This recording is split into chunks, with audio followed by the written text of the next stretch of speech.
Summit जारी है। आगे बढ़ते हैं। अगर जम्मू कश्मीर में आइंदा इंतखाबात हुए तो नेशनल कॉन्फ्रेंस इन तमाम इंतखाबात में तनहा मुकाबला करेगी। वादी चुनाव में गुलाम नबी आजाद की आमद से नेशनल कॉन्फ्रेंस को कोई फर्क नहीं पड़ेगा। नेशनल कॉन्फ्रेंस दिन ब दिन मजबूत होती जा रही है।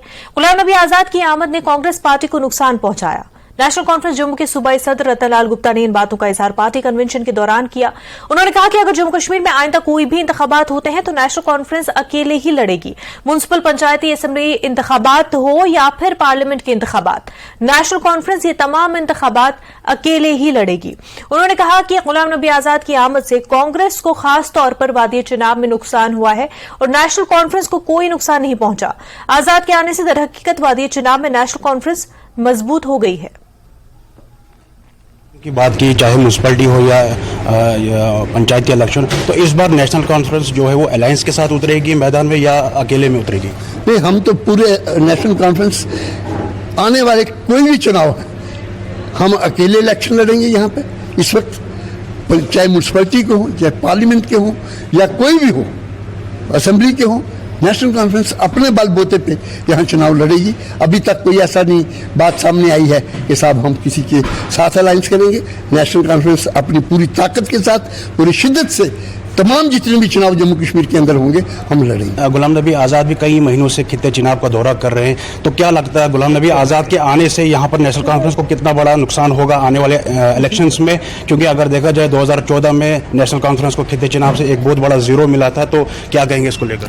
देखिए, गुलाम नबी आज़ाद साहब के यहाँ आने से या पार्टी छोड़ने से अगर फर्क पड़ेगा तो कांग्रेस को पड़ेगा।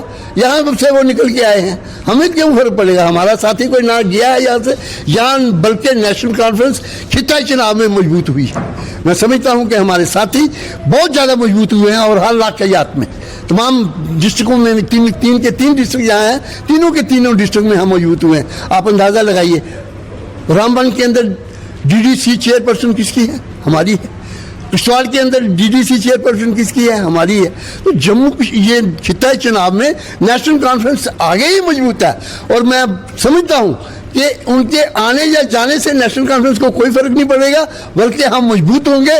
और हम हमारे साथियों ने ये तय किया है कि अब की बार सयाती मकाम गुलमर्ग में फौज की डुगर डिवीजन की जानिब से 2 रोजा गुलमर्ग फेस्टिवल का आगाज हो गया और इस फेस्टिवल का आगाज डुगर डिवीजन के जीईओसी ने टंगमर्ग से एटीवी तिरंगा रैली को हरी झंडी दिखाकर रवाना किया। इस मौके पर दीगर आला अफसरान भी थे।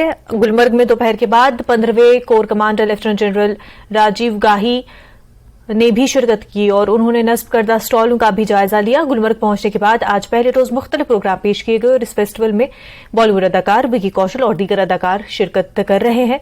फेस्टिवल में सूफी म्यूजिक, मिनी मैराथन, घोड़े की रेस, रोप डांस, एटीवी रेस और दीगर प्रोग्राम पेश हो रहे हैं। पहले रोज मुख्तलिफ आर्टिस्टों ने अपने फन का मुजाहरा करके सामीन को महसूस किया। मिनी मैराथन और एटीवी रेस का भी इनेकाद किया गया जिसमें काफी तादाद में नौजवानों ने हिस्सा लिया। वाज़ेह है कि गुलमर्ग में सयाहत को फरोग देने और ज्यादा से ज्यादा सयाहों को गुलमर्ग की जानिब रागिब करने की गर्ज से ऐसे फेस्टिवल मुनक्किद किए जाते हैं। इस फेस्टिवल में काफी तादाद में मकामी लोग और सयाहों की शिरकत मुतवक्का है। इसका जो पूरा कंट्रीब्यूशन जाता है वो हमारी इंडियन आर्मी को जाता है कि जिस तरीके से हमारी इंडियन आर्मी हर दिन जो है, अगर बात करें हर किसी घड़ी की, तो आए दिन जो है हमारी इंडियन आर्मी कश्मीरियों के या फिर हमारे भारतवासियों के शाना बशाना खड़ी होती है। आप देख सकते हैं कि इस कदर जो है हमारी इंडियन आर्मी जो है हमारे कश्मीरियों के टैलेंट को बूस्ट करने में लगी है। टूरिज्म ने और इंडियन आर्मी ने मिल के इस चीज़ को इतनी अच्छी तरीके से इन लोगों ने इस चीज़ को निभाया है। और हम जैसे आर्टिस्ट यहाँ पे खुल के गा रहे थे, जैसे कि हम अपने मतलब किसी भी फंक्शन में, घर के किसी फंक्शन में हैं और यहाँ पे जो टूरिस्ट जो भी था, लोकल जितने भी थे, वो उन्होंने यहाँ पे एंजॉय करा, साथ में हमने भी उनके साथ एंजॉय करा। शुक्रगुजार करती हूँ गुलमर्ग फेस्टिवल जिन्होंने यहाँ पे करवाया है। हम जम्मू से आए, मेरा नाम पूजा रैना है, हमारे ग्रुप का नाम सिल्वर स्क्रीन डांस ग्रुप है हमारा। तो आज हमने फर्स्ट टाइम हमें यहाँ पे प्लेटफॉर्म मिला है। हम आते हर साल है। आई एम प्रोफेशनल डांसर, जितने भी हमारे साथ ग्रुप में डांस कर रहे हैं हम सभी प्रोफेशनल हैं। और जब भी हमने आज परफॉर्म किया तो बहुत ही ऑडियंस बहुत ही ज़्यादा हूटिंग खुश थे, मतलब बहुत ही मज़ा। हमें जम्मू से आके यहाँ पे बहुत अच्छा लगा, हमें एक प्लेटफॉर्म मिला और हमें डांस करने का मौका मिला और ऑडियंस ने भी हमें सपोर्ट किया और यहाँ की टीम ने भी हमें सपोर्ट किया, हमें बहुत अच्छा मौका मिला। अपनी कोशिश तो कर ही रहे हैं कि टूरिज़्म जितना हो सके यहाँ पे प्रमोट करें और जितना हमारे से हो पड़ रहा है उतना हम कर रहे हैं and festival today is part of that initiative. ये पहला नहीं है और आखिरी भी नहीं होगा और आज से नहीं काफ़ी टाइम से कर रहे हैं और as far as promoting the youth is concerned that is always at the four front.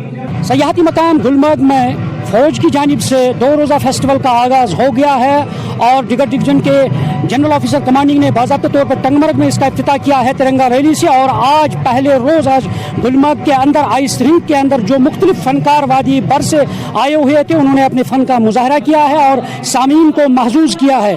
और इस तरह से कल दूसरे दिन यहाँ पे बॉलीवुड के जो मुख्तलिफ अदाकार हैं वो शिरकत कर रहे हैं और इसी तरह वादी कश्मीर से मुख्तलिफ लोग जो हैं वो इस प्रोग्राम का हिस्सा बन रहे हैं और इस तरह यहाँ फनकारों को एक बेहतर प्लेटफॉर्म फराहम हो रहा है और साथ साथ लोग भी इस फेस्टिवल में महजूज हो रहे हैं। न्यूज़ 18 जम्मू कश्मीर के लिए मैं गुलमर्ग से मुनीर हुसैन हुर्रा।